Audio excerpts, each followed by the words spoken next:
All right, everybody, I am Brian Lee Durfee, author of The Forgetting Moon and The Blackest Heart, both books published by Simon & Schuster's Saga Press. Today I'm going to be reviewing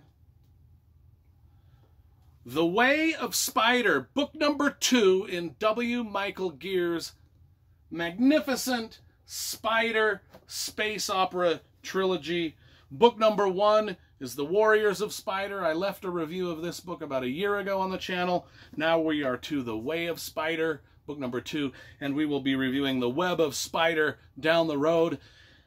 Probably one of my top 10 favorite space opera science fiction series of all time. I absolutely adore these books. They came out in 1989. I bought my set from the Yale University, New Haven, Connecticut bookstore. This is, I wrote it down. I used to write down, this is weird. For every book I bought, I would actually write down what bookstore I bought it from. I don't know why I did that. I kind of lost track of that way back in the 90s. So a long time ago I stopped doing it, but I still have some books that, and these were all the Yale University bookstore purchases. And I've met W. Michael Geer, and he has signed a number of my books to me, and I actually own everything he's written, him and his wife, Kathleen O'Neill. Now, up here, we've got their science fiction novels. Down here, we've got all of their Western novels and all of the books they wrote about Native American culture. I probably got a good 50 to 60 of his books. Anyway, let's talk about Way of Spider. The covers first. You know, I love book cover illustration and graphic design, so we always start with the packaging. These are books printed by Daw Books, and this is maybe my singular favorite science fiction book cover of all time. I actually adore everything about this, and I don't know if we can get a real focused look at it here. There we go.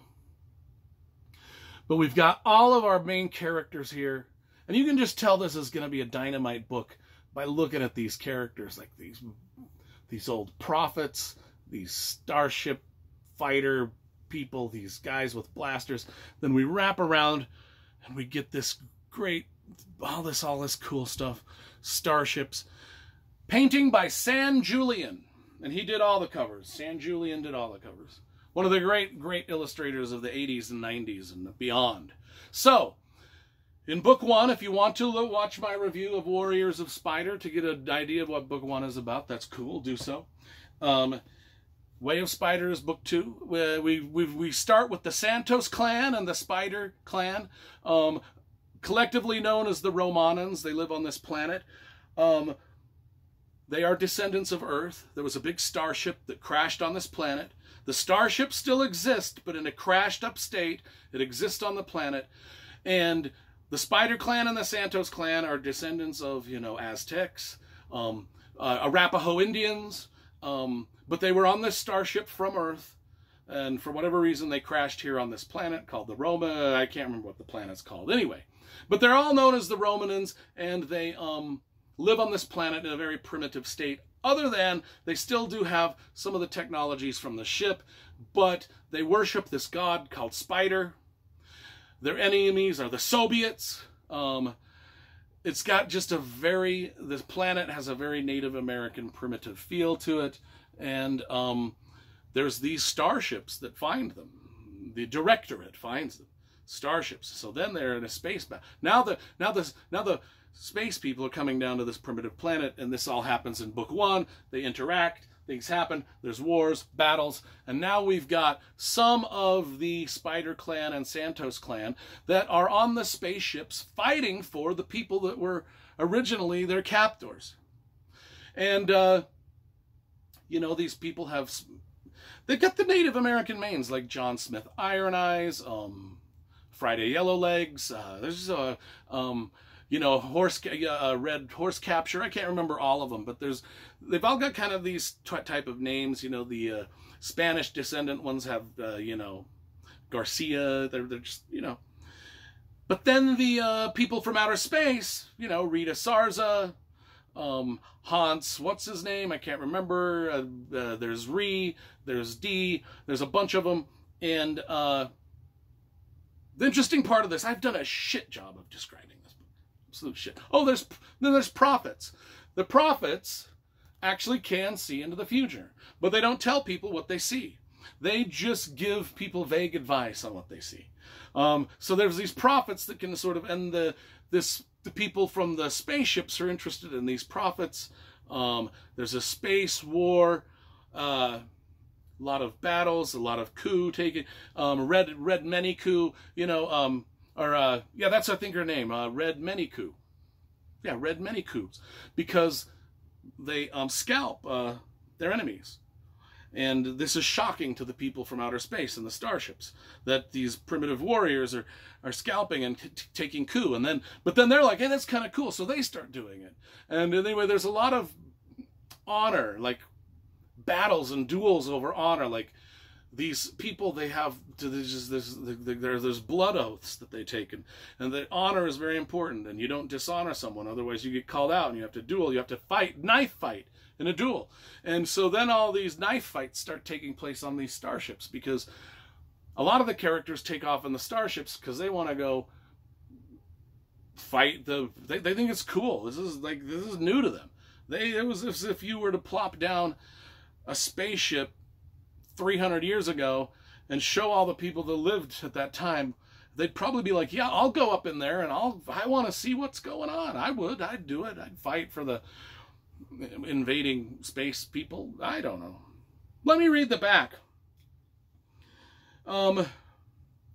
Rebellion on Sirius was threatening to become the spark that would set the galaxy ablaze, bringing on the destruction of the Directorate-run empire, a tyranny powered by an elite corps of humans, computer-linked brains. The Directorate's only hope of overthrowing the Syrian rebels rested with 3 of its once mighty but now battle-damaged patrol ships, 3 backup warships, and a race of primitive, long planet-bound warriors known as the Romanans. So yeah, there's the 3 battleships that were hovering over the Romanan planet, and now those 3 battleships are full of the Romanans, or the Spider clan and the Santos clan, and they're learning how to fight in space battles. For the Directorate had spent many centuries breeding initiative and capability for violent action out of the human race.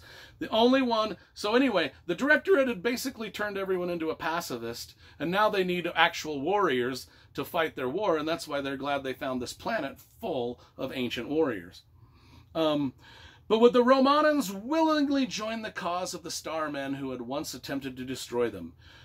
And even if they did, how long could the warriors, so newly exposed to the weapons of technology, defeat a world and a leader ready to utilize them for their own destruction? A destruction more lethal than humankind had ever known. Okay. My enthusiasm for this series is huge. Just get that out of the review. This might be the single worst book review I've ever done.